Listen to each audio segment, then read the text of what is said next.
Welcome to Art to Know with Mommy O, where many adventures in fine art are always fun.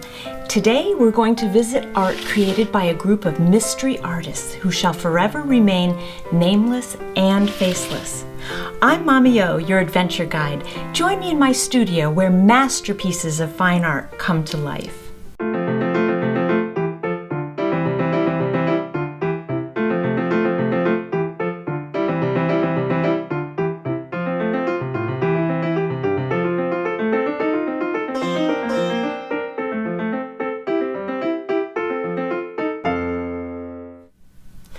Let's travel all the way back, way back to the very beginning of history.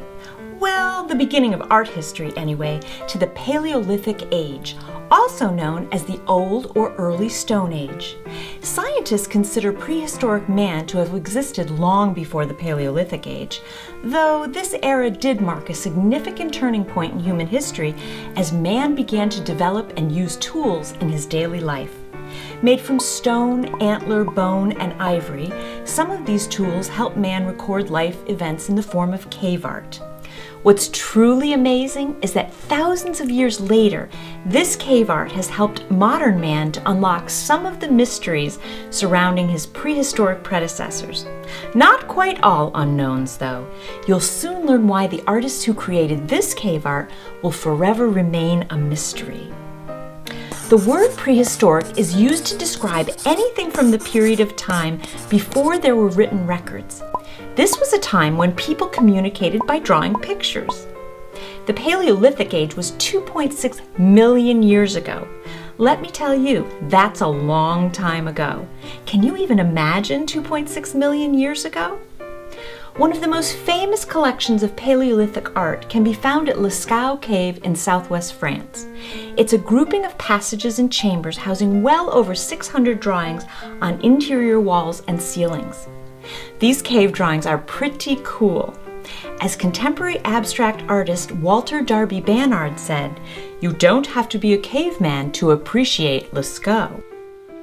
From the animal pictures, archaeologists estimate the age of the drawings to be around 17,000 years old, and the variety of styles tells them that multiple family members and probably multiple generations created the artwork such a long time ago.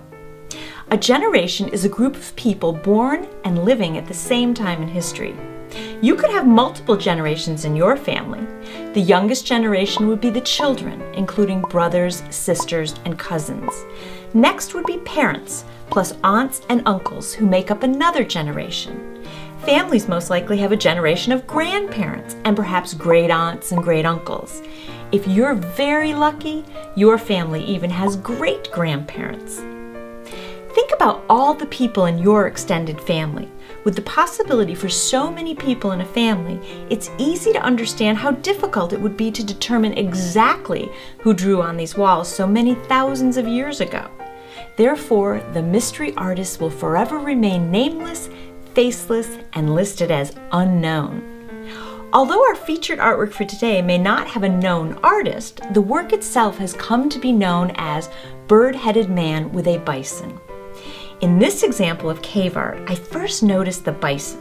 He is much larger than the other objects in the picture and drawn in heavy black lines with bristly fur details. Then I saw the less detailed human figure with the bird mask and the small bird on a pole next to him. As with all cave art, there's a story being told here, and if we look very closely, it appears to be a hunting scene. The bison seems hurt by a spear-like object, and the human figure with the bird mask could also be injured as he seems to be lying on the ground next to the bison. Storytelling by painting on cave walls was a way for prehistoric families to leave a record of their daily lives for future generations. Back in the Paleolithic Age, artists couldn't just go to the local art store and buy their paints. They made them using local mineral pigments, which provided them with a very limited palette of just 5 colors: black, white, brown, red, and yellow. Sure does make me happy to be a modern-day artist. Thanks for stopping by my studio for Art to Know with Mommy O. Come back again soon, but in the meantime, to create your own cool cave drawing using the same limited prehistoric palette while telling your own special story, check out my blog at homespunandhandson.com. There you'll find a fun, hands-on activity that will have you feeling like a Paleolithic artist before you know it.